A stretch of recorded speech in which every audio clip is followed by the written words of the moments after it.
ఏంటమ్మా? ఫ్యానా? ఫ్యాను ఏం చేయాలి? తిరగాల? తిరగాల? ఎలా తిరగాలమ్మా? ఎలా తిరగాలి ఫ్యాను? అలా తిరగాల? తిరగాల?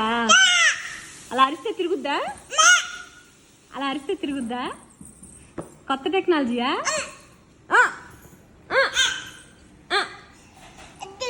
అది అరు ఫ్యాను తిరుగును తిరుగును అలా అనాలా? అలా అంటే తిరగాల అది. చైత్రికి అరిసింది తిరుగు ఫ్యాను. అదిగో నువ్వు అరిస్తే తిరిగిందిరా. Super technology కన్నమ్మా. ఒక్కరు పరిస్థితి చాలు, ఏదైనా తిరగాల్సిందే.